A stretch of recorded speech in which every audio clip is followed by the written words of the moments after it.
welcome to all of you for coming to Let's Get It Started. Let's Get It Started is sponsored by the Connect Office, Career Services, the Alumni Office, and Office of Student Engagement and Leadership. So thank you very much for coming. We appreciate it. It gives me great pleasure today to introduce you to Annette Gentry-Bailey. Annette joined CSE Software and Simformation in 2009. She fills the role of marketing strategist. Annette has more than 20 years of writing and editing experience, including magazines, books, web content, and marketing materials. Her positions throughout the years include several magazine editorial positions, including editor. She's managed and contributed to many high-budget startup projects. Marketing initiatives have been Annette's focus the past 14 years. Annette holds an associate in science and business administration from Illinois Central College, an ICC alum, and a BA in management from the University of Illinois Springfield, and additional certification from the Business Marketing Institute. Please join me in welcoming Annette today. And let me just, go ahead. Just one thing, I know a couple of the students may have to leave early. Annette is aware of that, so please don't feel bad if you need to get up and leave before she's done. She's going to speak for about 45 minutes, and then at the end we'll have about a 15 to 20-minute question and answer period. Thank you, Annette. Thank you for that introduction, Elaine. As she said, I've worked on many startups over the years. I'm coming to you with my experience. If you were to ask somebody else, they might have a different experience, but I think I've learned a thing or two over the years. Can everybody hear her? Is your mic on, or? Do I need to hover over here? Is this better? Yes. Okay. All right. And I tend to roam, so if I get too far away, you can point me back here. About 5.5 years ago, I was actually working for a startup in the IT sector. It was a promising little startup, but unfortunately, the owners burned through the capital after 8 months and closed the doors. 10 days later, I met where I was supposed to be at CSE. I have a couple people here from there. And I started the next phase of my career with yet another startup. So you never know where life is going to take you. You definitely have to be somewhat of a risk taker if you're going to be involved in a startup, or certainly the owner. What I'm going to cover today is really a high-level overview of startups, the launch process, and some of the legalities. Any one of these subjects, should you ever decide to start up a company, or should you decide to be a part of one, you'll want to delve deeper into it so you know what you're getting into, because it's not for everyone. If you're somebody who likes a sure thing, a startup is never a sure thing, but I think the reward is worth the risk.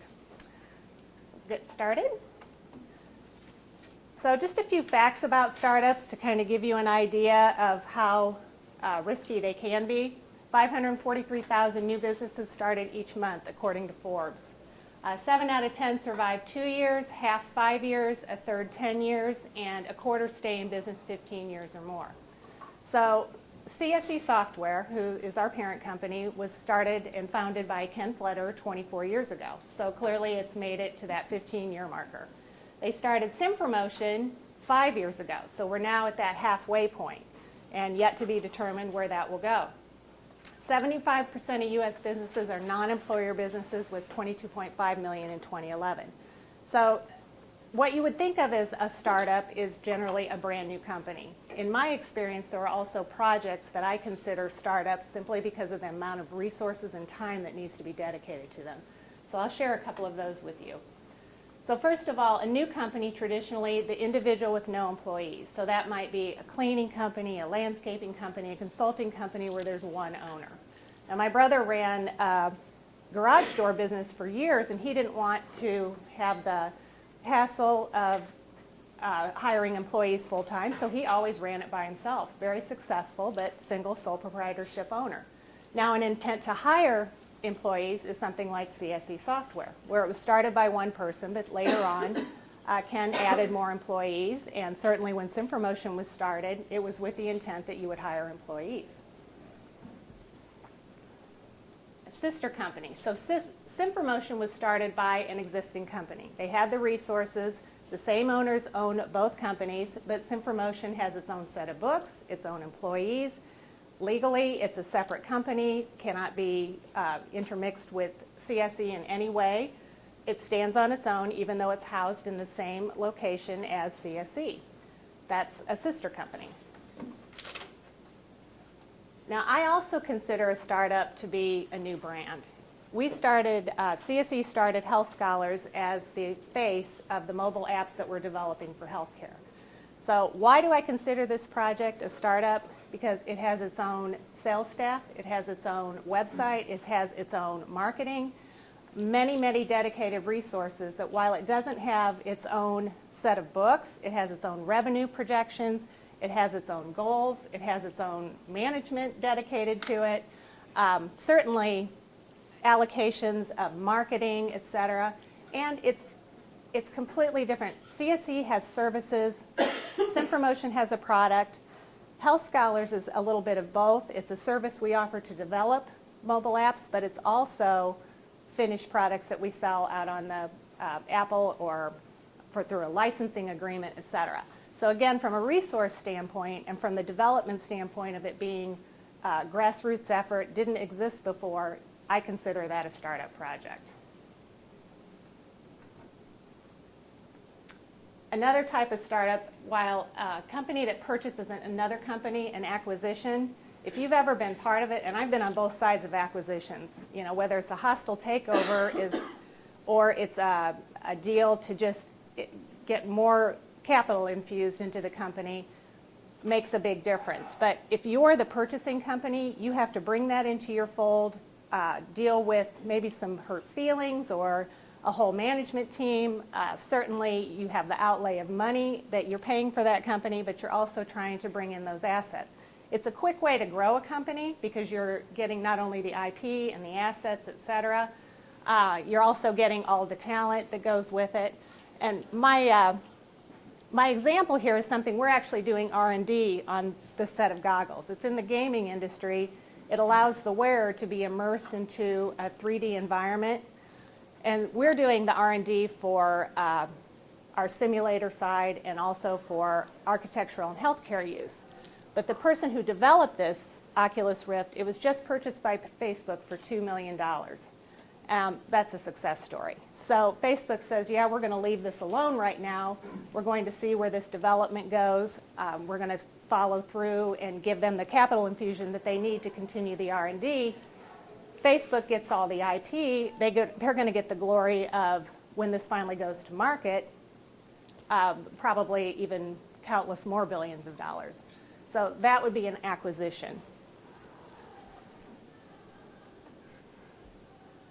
Finally, franchises.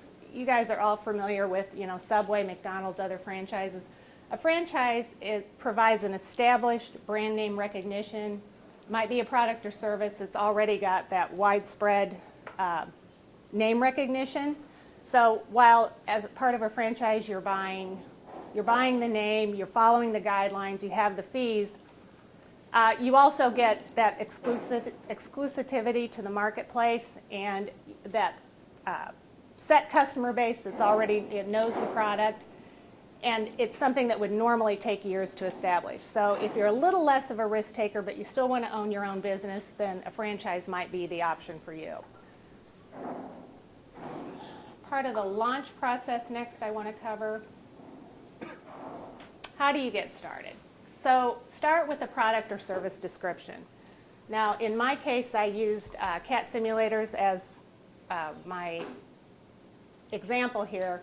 So if you know what a flight simulator is, cat simulators are the heavy equipment simulator that Caterpillar has licensed to Simformation, or has licensed the name, and we do all the development on those. So just to back up for a moment. So if you have your operator that would normally go out on that $5 million piece of equipment, you're going to put them on the simulator trainer instead and allow them to make their mistakes in that virtual environment. So cat simulators train operators in the safety of a virtual environment using the same controls as the actual machine. So you want to come up with your unique value proposition. You're explaining how the product solves problems, improves the situation, what specific benefits does your product or service deliver, and who is your ideal customer and why he or she should buy from you and not the competition. So in my example, I'm going to come up with the benefits. So for simulators, for example, just a short list, increased safety. So you're not putting them on the actual machine. If they have a mishap, they're going to have that mishap in the virtual environment. Saves costs because it doesn't burn fuel. It improves production because your operators can practice as many times as needed and then get on the actual machine, and they're going to be much more efficient. You can assess skills by having two people that look the same on paper. You put them through the tasks on the simulator and see who's really better. They're mobile because you can take them around to job sites, and they promote sustainability because they don't burn emissions. So obviously whatever product or service you're involved with, you're going to have your own set of benefits. But for an example, this is what you're going to tell to your customers. It's also what's differentiating your product. So once you think that out, you may want to do a feasibility of the idea to find out, just because you think it's $1 million idea doesn't mean that's the case. So to find out whether the idea is viable or not, to find the facts and figures in decision making, alternative approaches and solutions, you can do a feasibility study that might entail hiring another company to help you through that process, or you can find a template out on the web that will help you follow through as well, and deciding who that customer is going to be that you're going to approach, etc. So what exactly is involved in a feasibility study?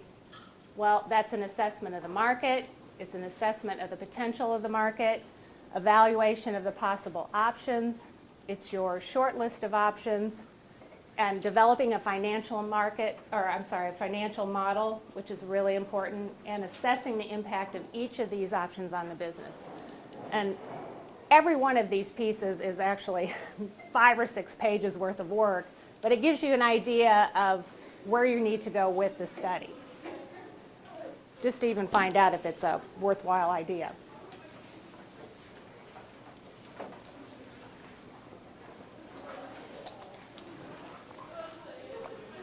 So the next part of the launch process, you want to discover who your buyer and end user is by creating a profile.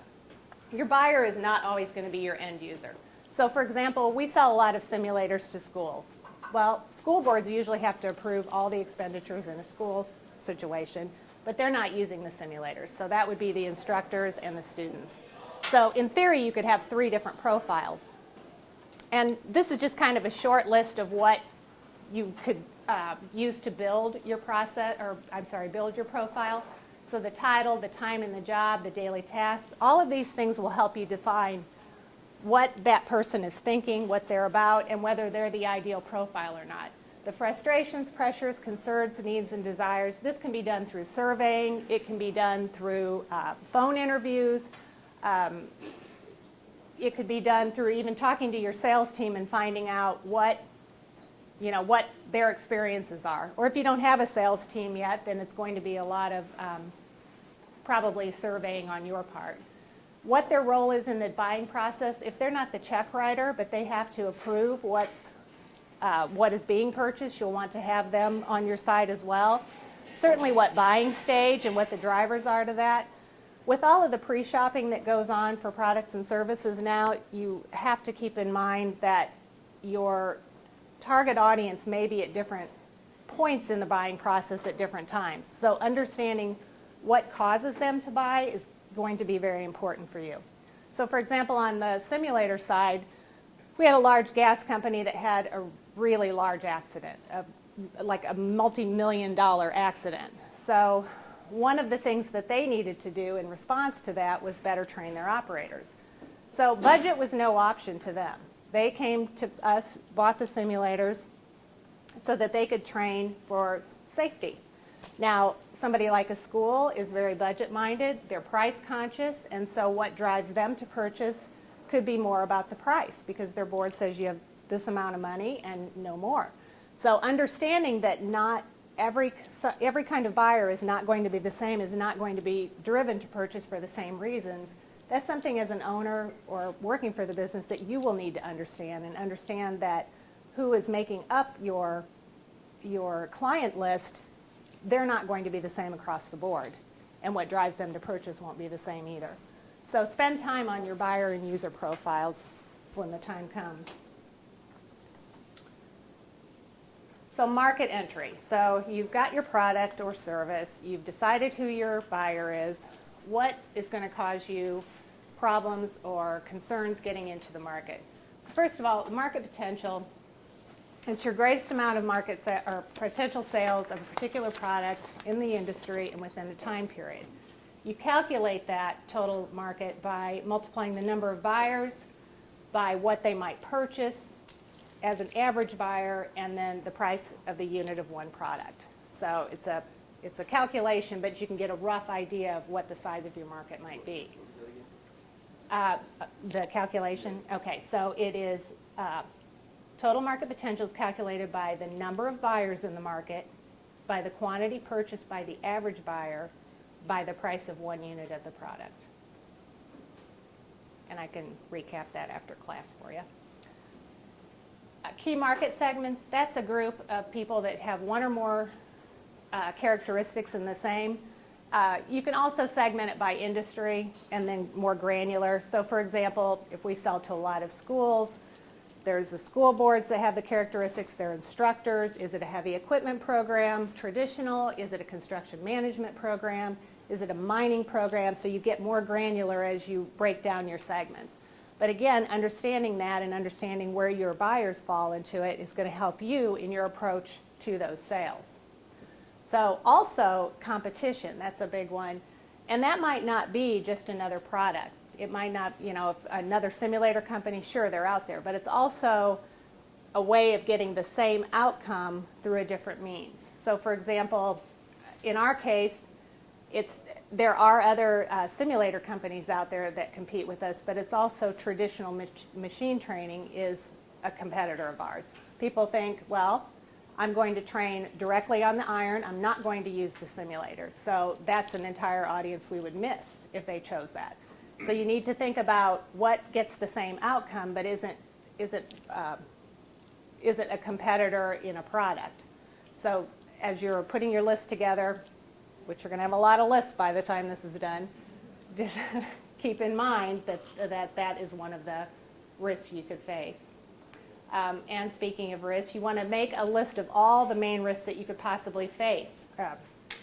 And that can be commercial risks like the loss of a major customer, entry of competitor, could be a competing technology. So my simulator example, what happens in 5 years if we're training with holograms? Nobody needs our hardware anymore. So that's a risk that we need to think about.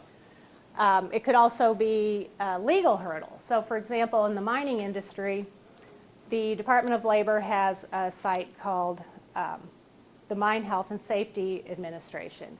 They do all the regulation and oversight for the U.S. mines. So if they change the way that training is done, that directly affects the software that we've now developed. Millions of dollars worth of software. If there's something that has to change in there, we have to think about going back and how are we going to change our software to be in compliance, which is the legal hurdle, and correctly train without costing us to have to close the doors. So again, you want to make a list of everything that could happen, then make a list of how you mitigate those circumstances and those risks so that when the time comes, you're not managing by crisis. You've already got an idea that if A happens, I'm going to do B. And production schedule. Some people will laugh at this, but you're all dominoes in the production process. I don't care if it's a service, I don't care if it's a product, but particularly if it's a product, if one domino falls, they knock everybody else over, and you don't have a product when you're supposed to. So I would suggest making a production schedule. You take all of your staff, your due dates, your tasks and responsibilities, and you work backwards from the time you want to launch your product. So this is probably a little bit hard to read, but it gives you an idea. So my example is for a simulator. So the hardware has to be engineered. It has to be manufactured. It has to be ordered. The software has to be developed and programmed. You have to work with the subject matter experts to get the applications correct. Everything has to be tested. Your marketing has to be created. Your graphics time that goes into marketing. You have your sales staff that has to be trained. Then finally, the simulators have to be assembled and ready to be sent out. So all of these things, they take time, they take staff and resources, and you want to keep everybody on task. So you create your production schedule, and I would suggest, too, meeting on it. Usually somebody is the project manager, and that person will let you know if one person's out of order, it affects everybody else. That's the bottom line, and you don't have your product. So production schedule also helps you understand where your resources are being allocated, and that's going to come into play a little bit later for your financial models.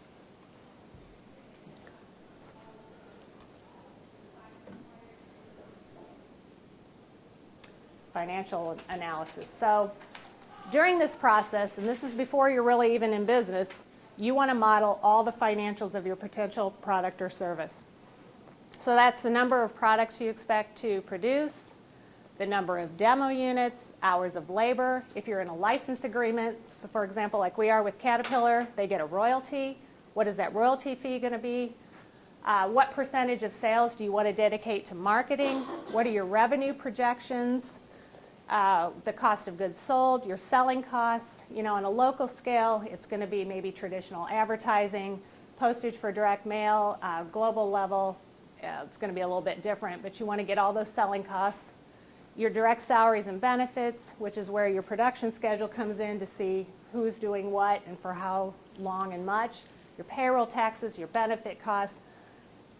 You can have your doors closed before they're even open when your costs are obviously outweighing what you're bringing in. And I mean, I lived this in the last job that I had. Was they just burned through their capital faster than they could make it.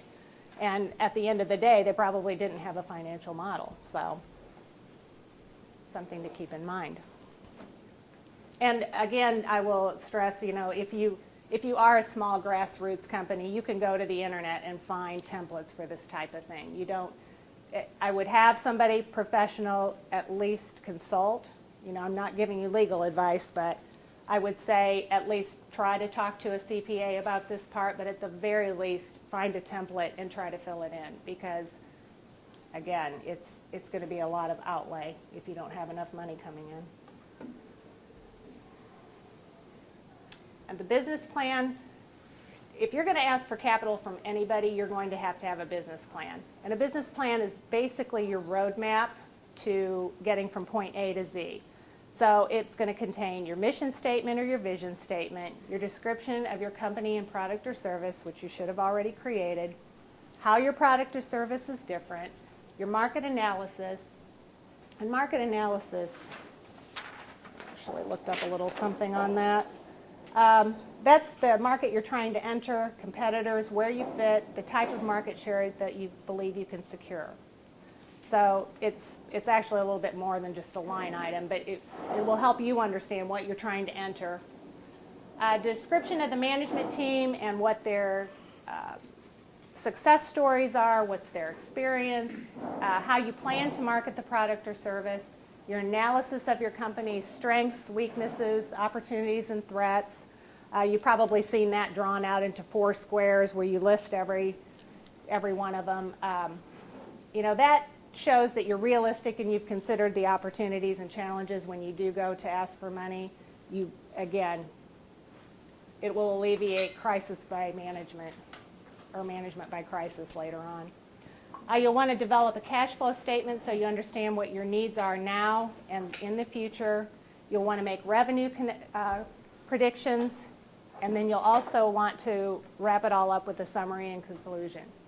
And keep your business plan, because when you go to look for that capital, you'll be referring to it, showing people that you're serious, and again, a roadmap for yourself as well. Not that you can't deviate from the plan, but having a plan it's a better direction than not.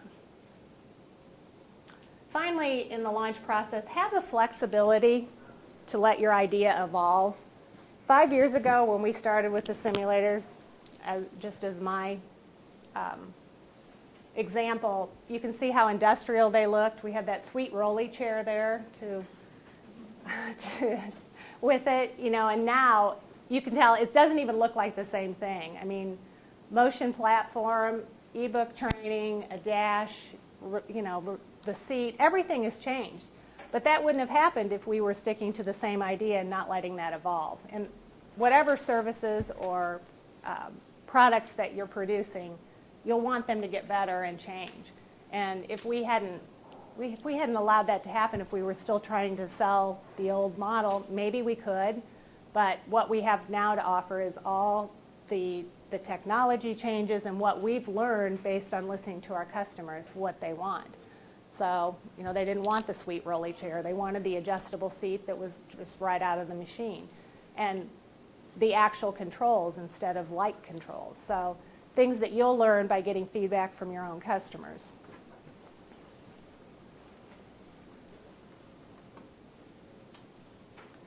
So, there are legalities involved with any type of company, and you'll want to obviously talk to a professional, but there's basically 6 forms of business organization in the U.S. The sole proprietor, C corporation, S corporation, a partnership, a trust, and a nonprofit. Limited liability, for tax purposes, it can be formed as a sole proprietor, a partnership, or a C or S corporation. Simformation is actually a limited liability corporation. And the differences with the S and the C is the way the taxes are run through. Basically, a C Corp is subject to double taxation, and S Corp has income that flows through its owners immediately, and then it avoids the double taxation. So you'll need to choose a designation based on what best fits your needs and ability to take risk. Trademarks, copyrights, and patents. It has amazed me over the years how many companies don't file trademarks, don't file copyrights, and don't protect their great ideas. And given piracy in the world, it's something that you all need to think about. It doesn't cost a lot of money to trademark. That's word, phrase, symbol, or a design that distinguishes your source of goods. Simformation is a trademark name. Health Scholars is a trademark name. Copyrights, that protects your works of authorship, writing, music, software. Certainly we are copywriting all of our software, obviously. Does it stop somebody from another country from stealing your ideas? It slows them down. The thing about copyrights is it's really for the U.S. and patents. You have to file patents within other countries to protect yourself there, but more and more countries are getting better about overseeing the IP in their part of the world. So I would say it's better, but it's not perfect. Patents, that adds value to your company. If you can file patents when you go to sell, if you go to sell, it's going to make the value of your company even better.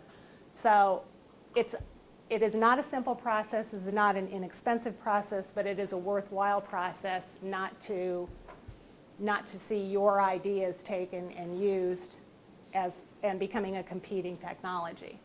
So, what to say about that? It's going to be expensive, but it's worth it. I think that's the bottom line. We've been through it as a company, trying to choose what to patent, what makes sense, but again, the value of the company, and I think more than anything, protecting yourself. Because there are plenty of companies out there that will take your ideas and you'll see yourself coming and going. So it's well worth it. And capital, where can that capital come from? So angel investors, which are individuals with significant financial resources, and they usually will invest in startup businesses. Peer-to-peer lending, that's usually arranged during or over websites, and that just basically puts people who want to invest in businesses in touch with people who need capital. Venture capitalists, I mentioned simply, it was really more popular, probably, I'm going to date myself, but back in the 80s, I was a part of several different organizations that were taken over by venture capitalists, and I can't say it was a great experience. You know, basically they would come in and suck all the equity out of the company and sell it again. So it was a learning experience. They're rarely interested in startups. They typically want deals worth several millions of dollars. They normally want a position of partial ownership, and they expect a say in management. So they do infuse capital in some situations, but usually, in my experience, after about a year, they were changing the management team and pretty much everything else. So banks, that's obviously traditional bank loan. As the entrepreneur, you're going to take your business plan, you're going to go in, you're going to pitch your idea, and they're going to decide if they want to loan you the money or not. Personal investors, that's another name for friends and family. So, you know, you can look there first. And crowdfunding is something newer. That is done on a web platform. You may have heard of Kickstarter or some of the other crowdfunding sites where lots of people will go in and donate small or large amounts of money if they believe in a product or project. Oculus, my goggles that I talked about earlier, actually raised $2.4 million 2 years ago and now have sold themselves as a $2 billion company. So that to me is a success story, and they got their start on crowdfunding. So that's another way to raise capital.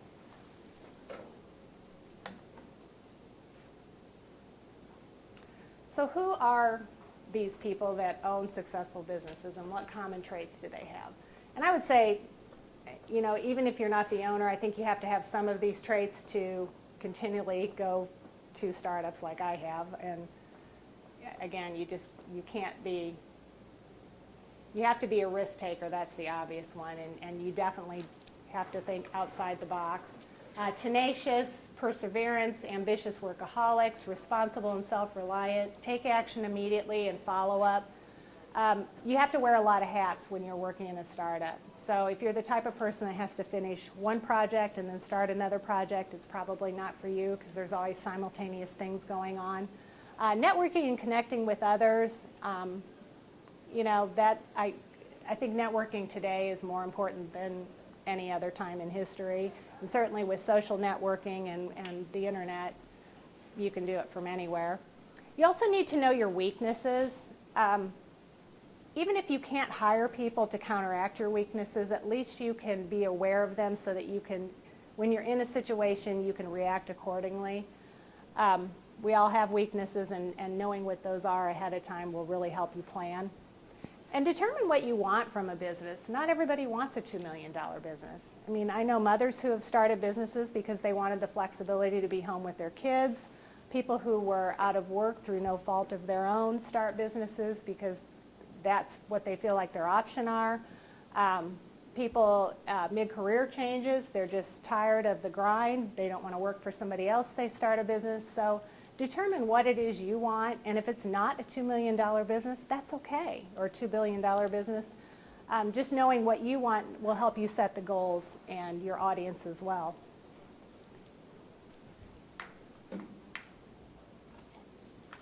Building business, you know, once you've got the business, you need to obviously market it and find your sales channels. Determine whether you're a local or a global business. CSE is really a local business. For an example, a lot of face-to-face meetings. It's not that we couldn't compete on a global scale, but it just traditionally has not been that way. We tend to build a lot of relationships locally. You have your referrals that way. Your marketing is going to be more traditional, print campaigns, direct mail, networking groups, whereas Simformation is a global company. So that's a lot of internet marketing. Still face-to-face sales, but more going to trade shows and getting in front of a lot of people at one time. Relationships and networking in every case, LinkedIn, other social networks to build that awareness and learn about other people and help build those profiles. Certainly understanding the user and customer, I don't care if it's a local business or a global business. Global, you're going to have more hurdles because of cultural differences and approaches. You know, that's a whole other class probably on doing business on a global level, but be aware that, you know, not everybody is is like we are. You know, we do business here in America a lot differently than they do really anywhere else. So you need to be aware of those cultural differences so that you don't offend people and so that you know how to navigate the governments and the systems and the customs and everything else that's involved with trying to sell products and services around the world. And don't discount customer service. It costs a lot of money to go out and look for new business all the time. And while every business needs to do that, if you can get referrals and if you can get satisfied customers coming back, that's a lot less expensive and makes a lot more sense than constantly churning business because somebody wasn't happy with your product or service.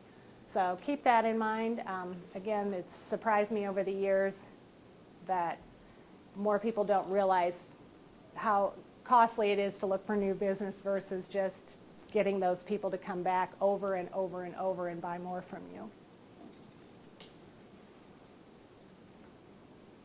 Finally, just a few resources. You can find articles and direction from magazines like Inc., Entrepreneur, and Forbes. The U.S. Small Business Administration has a website with a lot of resources on it, and then Illinois Small Business Development Centers. Another one I didn't have on here, but you can easily find through the Illinois Small Business Development Center is the Turner Entrepreneur Center at Bradley. It's actually the local incubator. It's not just for Bradley students, it's actually for anyone in the community that would like direction and help. So there's a lot of resources to help you get started and to support you. I would say there aren't necessarily a lot of grants to get started in business in the U.S., but you can certainly get small business loans and that direction that you might want. And that goes back to networking too. Talk to other people who are in business. It's incredibly empowering to talk to people who have already done it and to get their insights and know that this is the U.S. and you can do anything you want here, you know, as far as the American dream and those success stories. I mean, it really is possible. So I would leave you with that for sure. And that is an overview. If you have any questions, I'd be happy to answer.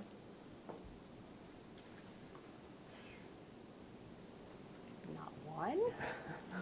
Do you all want to go out and start businesses now? Come on. No. I mean, there are people who think I'm just going to hang my shingle out, but it's a lot harder that way. So not to scare anybody off, but it really does pay to do your homework and understand what it is you want to do and who that market might be. So not to scare anyone off, but it's worth it to have a plan going in. So. Okay. I'll ask one. Okay. How, I mean, I'm sure that over the years you've experienced this, there have always been a lot of naysayers. Oh, sure. So what would you recommend to somebody who has that dream of starting a business? How do you just, I mean, I know it's perseverance and, it is. I think being a risk taker, but it's confidence. You have to have a lot of confidence to be able to step out into an unknown and be that risk taker. And I mean, confidence is built, but it's also an inherent quality to believe in yourself. And whatever, you know, you can have your confidence shaken, but at the end of the day, you have to be able to overcome that and just say, I'm going to do this, you know. And you might, again, deviate from the plan. It might not be exactly what you set out on, but I think building that confidence is important. And I would say surrounding yourself with other confident people, and that is huge. I mean, I'm sure there's some metaphor for it, but surround yourself with winners and you become one too. I'm probably butchering it a little bit, but there is some truth to that, you know, to have like minds and to have people who all believe in the same thing. I mean, I say it all the time, and I know I'm marketing, but when you walk into our building and you meet the people that put these projects together that we work on, there's an energy there that you can't duplicate over the phone and you can't just tell people about. You have to come in and tour our building and meet the people, because there's something about that collective energy that helps build that confidence, and it really makes you proud of what you're doing. So if you can be a part of an organization like that, I don't know, you just have to know it when you see it. And I think part of that is that confidence to believe in what you're doing. So, and believe that people out there want it, and then you're rewarded later on when you get the sale or you get the big deal or you get the license, but it doesn't happen overnight. There are very few overnight success stories. I mean, you talk to the Martha Stewarts and the Walt Disneys, who are fired over and over before they find that idea, and the closed doors. Like I said, I worked for a promising little startup and they shut the doors because they just burned through that capital faster than they could bring it in. So, but 10 days later, like I said, that wasn't going to shake my confidence because there was something new out there, and I just had to go find it, or it found me. I'm not really even sure how it happened. I think there was a meant to be thing going on, but I hope that answers your question. Which college courses did you find the most helpful as far as being an entrepreneur? Boy, it's been a while. I would have to say some of them that delved more into I want to say the management of personality, so maybe sociology, psychology, because at the end of the day, being educated is really important in following through that process, but I think having an understanding that there's all kinds of people out there and we all bring something different to the table, and being able to see how all the pieces fit together and not just have the tunnel vision of it's my way and that's the only thing I understand. I mean, to me, that was very helpful. I tend to be one who has more of a, well, how does this affect this department? How does it affect, but I think you have to be that way to make all the pieces work together. I mean, at least it's been successful for me, and part of that is understanding that everybody brings different things to the table, and we only have our own baggage to draw from. So getting somebody else to understand what your situation is or why you're thinking the way you are, being able to articulate and communicate those ideas, I think is really important. So probably along communications lines as well. Say you have a student who just comes out of high school and gets into college and starts thinking about an idea for a business. Do you think that it's wiser to strike while the iron's hot and just try and start something up while they're young, or wait until they have more experience? I really believe in striking while the iron is hot. I mean, if I were to have my choice, I think it's important to get get education. Colleges now, I'm finding out too, really are working more with kids who are entrepreneurial. I think they've seen the Facebook successes and, the Microsoft and some of these other successes that were actually started during college. I know right now I've got a very dear friend of mine, her son is at UNI, and he is in entrepreneurial classes right now and has won several projects, grants, that are setting him up for what, nobody knows exactly what this idea is, but the college knows, and they are helping him, I guess, form. I'm not even sure if that's quite the right word, but kind of bringing him along with the education side, but also supporting that entrepreneurial spirit that's there. And I think more and more schools are doing that with different classes that they offer. But there's a lot of ideas that if you aren't striking right now, somebody else is going to do it, and you're going to miss that window. There's also things that are going to be hot for a little while, and then they're going to cool down, and you can miss the window. So I'm not one to believe putting off for tomorrow what you can do today is a good idea. So that's not to say you quit school either. Your mother would kill me. So. But. Anybody else? From a marketing standpoint, for a smaller organization that's trying to start up, what's the safe source, I guess, for data, information, for looking into that market, right? I mean, I guess you can look at, what's the best way to comb through information to find what your market looks like? Yeah. You're looking at, census data, you're not making phone calls. I mean, is there a direction or a strategy, I guess, that you would use to try to, I guess, pierce the veil of what's behind that market, what it really looks like, so you know whether or not you're looking at a viable solution or not? I think, well, to give you the honest answer, there is not one place. I mean, if I could count up the hours and hours and hours I have of researching subjects throughout my career, I could live another lifetime. I mean, it's hours. And I think you have to understand how to follow the rabbit trails for the information you want. I mean, certainly there are census data, you know, again, depending on whether it's global or whether it's local, that's going to make a difference. You know, if it's local, your Chamber of Commerce, your, you know, historical data for the area. Definitely the government actually does have a lot of information on their site. You have to comb through it, but you can find trade information and you can find different types of data that you can pull on different countries or local. But honestly, I have never found one great place to go and pull data. It's usually a lot of hunting and pecking. Again, if you have the funds, you can hire somebody else to do that for you, and you can get, you know, kind of it all boiled down into one report. But I've never had that luxury. I've always had to just dig and dig and dig. Right, I mean, but is that really, is that feasible kind of for a small, I mean, Yeah. startup, is it?